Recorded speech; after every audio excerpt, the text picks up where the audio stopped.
आमीन। नाजरीन, आज का सवाल है कि बीवी को चूमना, बोसा लेना जिस्म के हर हिस्से को जायज है? तमाम अज़ा को चूमना या बोसा लेना आपके लिए जायज है? इसके मुख्तलिफ तरीके हो सकते हैं, वो तमाम जायज है।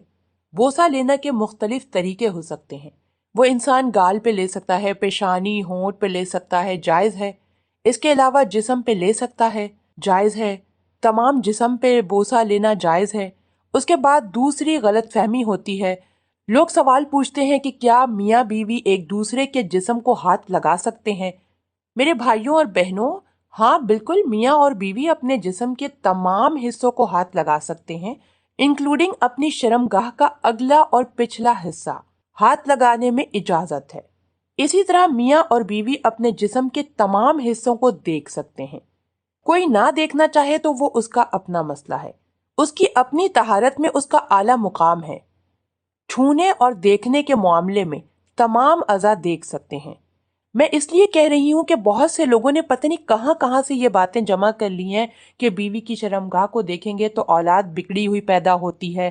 तो कैसी रिस्ट्रिक्शन हम दे रहे हैं जो रिस्ट्रिक्शन शरीयत की नहीं है? तो लिहाजा इस बात के ताल्लुक से बहुत से लोग सवाल करते हैं, तो मैंने इस बात का जवाब दे दिया है। तो छूने और देखने के मामले में मियाँ और बीवी दोनों को कंप्लीट राइट है कि वो जो चाहें इस मामले में कर सकते हैं। नाजरीन, इसी तरह एक और सवाल है। सवाल कुछ यूं है कि नर्सें नामहरम मर्दों की देखभाल भी करती हैं। क्या इन नामहरम मर्दों की देखभाल करना जायज है जबकि वो सवाब का काम करती हैं? इस सवाल का जवाब कुछ यूं है कि हजरात फुक्काह ने एक मसला लिखा है, उससे आपको अपने सवाल का जवाब मिल जाएगा। मसला यह है कि अगर किसी मर्द का इंतकाल हो जाए और वहां कोई मर्द उसको गुस्ल देने वाला ना हो और सिर्फ औरतें हों, तो औरतों के लिए जायज नहीं कि वो मुर्दा आदमी को गुस्ल दें, बल्कि हाथ पर कपड़ा लपेट कर उसको तयम्मुम करा दें। अलबत्ता बीवी अपने शौहर को गुस्ल दे सकती है। जब मुर्दे को गुस्ल देना भी औरतों के लिए जायज नहीं, तो नामहरम मर्दों की देखभाल जिसमें अज़ाए मस्तूरा को मस करना पड़ता है, तो क्यों कर जायज होगी?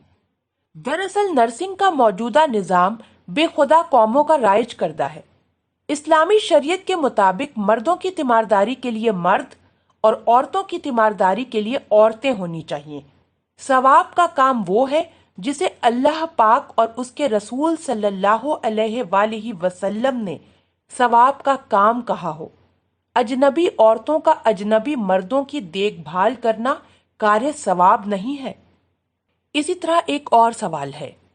बाज बिरादरियों में शादी ब्याह के मौके पर खुसूसन औरतों की मजालिस होती हैं, जिनमें औरतें जमा होती हैं और लाउड स्पीकर पे एक औरत वाजो नसीहत करती है। खुश अलहानी से नातें पढ़ी जाती हैं, गैर मर्द सुनते हैं और खुश अलहानी से पढ़ी गई नातों में लज्जत लेते हैं। ये मजालिस आया नाजायज हैं या नाजायज? अगर गैर मर्द इसमें दिलचस्पी ले तो उसका गुनाह मुंतजमीन पर होता है या नहीं होता? इस मकसद के लिए सही लाहे अमल क्या होना चाहिए? इस सवाल का जवाब कुछ यूं है कि औरत की आवाज शरन सतर है और गैर मर्दों को इसका सुनना सुनाना जायज नहीं, खुसूसन जबकि मौजब फितना हो। जलसे की मुंतजमीन, ये गाने वालियां और सुनने वाले सभी गुनाहगार हैं और आप सल्लल्लाहु अलैहि वसल्लम की नाराजगी और बद्दुआ के मुस्तहिक हैं।